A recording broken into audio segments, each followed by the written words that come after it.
빌립보서 오늘은 1장 12절에서 빌립보서 1장 12절에서 21절까지 본문의 말씀입니다.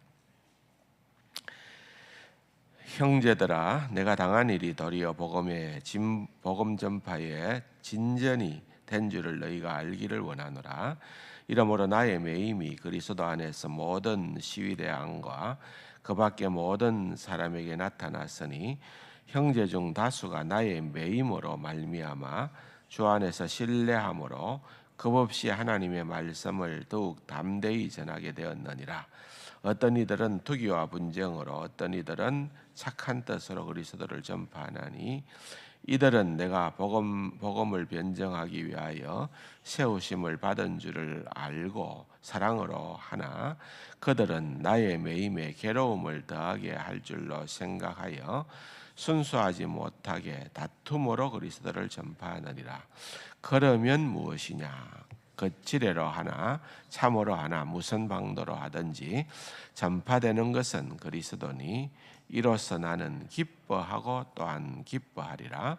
이것이 너희의 간구와 예수 그리스도의 성령의 도우심으로 나를 구원에 이르게 할 줄 아는 거로 나의 간절한 기대와 소망을 따라 아무 일에든지 부끄러워하지 아니하고 지금도 전과 같이 온전히 담대하여 살든지 죽든지 내 몸에서 그리스도가 존귀하게 되게 하려 하나니 이는 내게 사는 것이 그리스도니 죽는 것도 유익함이라. 아멘. 빌립보서의 배경에 대해서 어제 1장 시작을 하면서 우리 유 목사님이 잠깐 설명을 했습니다. 빌립보 교회는 특별히 이제 바울과 생각해 보면은 아주 특별한 관계에 있었던 교회입니다. 아마 터키죠. 지금 이제 튀르키예라 그렇게 불려지지만은 터키의 성지순례 사도 바울의 주로 발자취죠.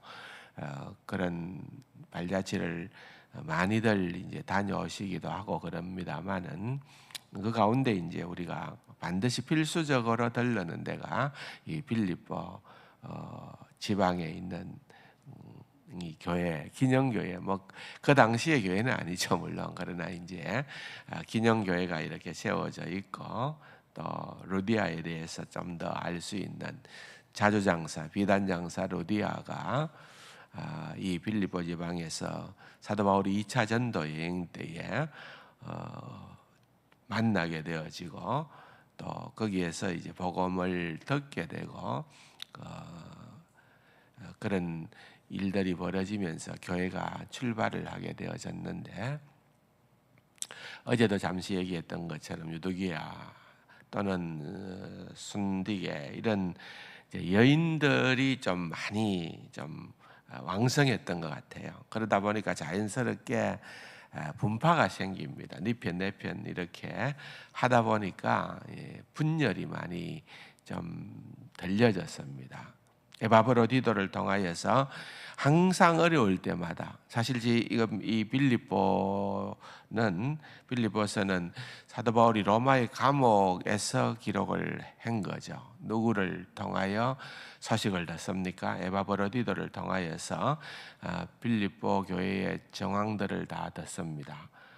빌립보 교회는 다른 어떤 개척한 교회들은 다 사도 바울의 어려움을 외면한다 할지라도 이 빌립보 교회만큼은 언제든지 든든한 그런 어떤 후원자였습니다. 그래서 또 사도 바울이 어렵다 하면은 또 돈을 모아가지고 가서 사도 바울을 격려하고 그래서 잊을래야 잊을 수가 없었던 교회가 바로 이 빌립보 교회였습니다. 그래서 지금도 에바브로디도를 통하여서 이렇게 모금한 것을 가지고 가서 사도 바울을 만납니다. 그때는 이제 감옥이라고 하는 것이 약간의 일종의 약간 가택 연금 형식이었습니다. 그래서 사람들을 제한하고 나갈 수는 없지만은 그러나 좀 더 활발하게 미팅이 이루어질 수 있었던 것이고, 특별히 이제 사도 바울은 로마 시민권자였기 때문에 아마도 그런 좀 더 원활한 혜택을 누리고 있었을 겁니다. 그래서 빌립보 교회의 소문을 듣고 하다 보니까 이제 그 교회가 고쳐야 될 부분들이 있겠구나 생각을 하고 이제 모두 내지는 하나됨, 이것을 사도 바울이 빌립보서에서 굉장히 많이 강조를 합니다. 그리스도의 몸된 교회는 결코 분열해서는 안 된다 라고 하는 그러한 것, 어제 우리가 마지막에 같이 기도문을 읽고 기도로 들어갔습니다마는 어제 본문의 말씀에 보면은 아주 중요한 말씀입니다. 9절에 내가 기도하느라 너희 사랑을 지식과 모든 청명으로 점점 더 풍성하게 하사. 약간은 좀 추상적인 것 같지만은 조금 더 여러분들에게 이 부분을 말씀을 드리면은 여기에 빌립보 교회의 성도들에게 얘기하는 것은 핵심이 사랑입니다. 첫 번째 기도 제목은 사랑에 대해서, 너희들은 풍성한, 분열되는 것이 아니라 풍성한 사랑의 그런 어떤 성도들이 되어야 된다. 그 사랑은 어떤 사랑이냐 보면은 지식이 있는 사랑이다 그 말입니다. 여기 지식이라는 말은 우리가 사랑을 할 때 무작정 무조건 좋다는 것이 아니라 여기에 지식은 하나님의 말씀에 대한 지식입니다. 그래서 하나님의 말씀에 근거한, 네 뜻대로 네 마음대로가 아니라 하나님의 말씀에 근거한 사랑을 하고, 또 모든 청명으로, 이것은 윤리적인 결단을 포함하는, 그러니까 지식을 깨달아 알게 되면은 아는 것으로 머무는 것이 아니라 그것이 실제적인 행동으로 옮겨져야 되는 그 사랑이라는 거죠. 여기에 청명이라는 요 단어는 신약 성경에 여기에만 딱 한 번 등장하는 그런 헬라어 단어입니다. 그래서 이것은 그 윤리적 결단을 또 의미하는 그러한 것이고, 또 마지막으로 보면은 너희 사랑을 지식과 모든 청명으로, 10절에 보면은 분별한다. 분별하는 사랑, 분별력. 마치 이제 진짜 돈과 위패를 분별하는 것처럼 그런 분별력이 있는 사랑을 해야 된다는 겁니다. 우리가 이단이라고 할 때 보면은 다 그 출발은 하나님의 말씀으로부터 비롯된다 이거지요. 사실 통일교라든지 또는 이런 몰몬교라든지 성경이 아닌 다른 것 가지고 덤벼드는 것은 우리가 그렇게 겁을 낼 필요는 없습니다. 그런데 예를 들어서 하나님의 교회, 신천지 이런 것들은 다들 출발을 성경으로부터 하거든요. 어쨌든 말씀을 갖고 시작을 하니까 우리가 그것이 진짜 하나님의 말씀의 의미인가 하는 것을 잘 분별해야 된다 이거예요. 잘 분별. 그런 의미에서 분별입니다. 그런 분별이 있는 사랑을 해라. 그렇게 얘기를 하고 있는 것입니다. 그 다음에 11절에도 보면은 예수 그리스도로 말미암아 의의 열매가 가득하도록 기도해라. 이것은 여러분 구원을 생각해 볼 때 우리가 구원받고 난 다음에는 내가 적극적으로 그리스도를 위해서 이렇게 일을 해야 되겠구나, 그렇게 우리는 생각이 드는 의의 열매를 맺는다 하면은 그런 생각을 하기가 쉬운데, 따지고 보면은 요한복음 15장에서 가지는 나무에 붙어 있으면은, 포도나무의 가지는 포도나무에 붙어 있으면은 저절로 과실을 맺나니 그랬습니다. 성도의 삶이라고 하는 것은 우리가 너무 억지로 하는 게 아니에요. 우리가 그것보다 더 중요한 것은 제대로 붙어 있느냐는 거예요. 그거 없이 하면은 고갈됩니다. 그러나 붙어 있으면은 열매가 절로 맺는 겁니다. 그래서 이 표현이 등장하는 겁니다. 11절에 보면은 예수 그리스도로 말미암아. 그냥 의의 열매가 네가 노력하고 네가 수고해서 되어지는 것이 아니라 예수 그리스도로 말미암아. 그 말의 의미가 바로 그런 의미입니다. 사도 바울은 그 점을 너희들이 꼭 기억을 하고 기도하라라고 먼저 권면을 하는 겁니다. 그러면서 이제 오늘 우리가 12절에서 읽어보았던 것처럼 사도 바울은 자신의 처지를 얘기를 하면서 오히려 이것이 어떤 놀라운 하나님의 역사가 일어났는가 하는 것을 일러줍니다. 여기 첫 번째로 등장하는 것이 나의 당한 일이, 이해하시죠? 당한 일이, 사도 바울이 지금 당한 일이 뭡니까? 복음 때문에 로마의 감옥에 갇힌 것, 그걸 얘기하는 겁니다. 그래서 우리는 감옥에 갇혔다라고 하는 것만 생각을 하면은 너무 불쌍한 사람이다, 또는 안 됐다, 이렇게 생각을 먼저 하기가 쉬운데, 그렇게 우려하고 걱정할 그러한 빌립보 교회 성도들을 향하여서 형제들아, 나의 당한 일이 도리어 복음 전파의 진전이 된 줄을 너희가 알기를 원한다. 사도 바울은 삶의 목적은 복음 전파였습니다. 그런데 어떤 형편에 처하든지 간에 오늘 심지어는 감옥에 갇혔는데, 로마의 감옥에 갇혔는데 이런 역사가 일어났다. 너희들이 이걸 알면은 놀라 기절할 거다. 너희들은 정말 그리스도 안에서 그러한 새 힘을 얻게 될 것이다. 기죽지 말아라. 그 이야기 내가 좀 해줄게. 그 말입니다. 나의 당한 일이 복음 전파의 진전이 된다. 근데 사실 이 복음 전파의 진전이라는 이 말은 옛날 성경에는 진보라 그랬죠. 진보. 이것은 그 당시에 로마의 빌립보라는 이 도시는 퇴역 군인들, 로마의 퇴역 군인들이 은대를 하고 와서 머물렀던 곳이었습니다. 그런데 다들 군인이었다는 거예요. 그 당시에는 로마 군인들이 세계 최강이었죠. 로마 군인이 떴다 하면은 뭐 다들 얼마나 떨었겠습니까? 그렇기 때문에 이게 군사 용어입니다. 군사 용어예요.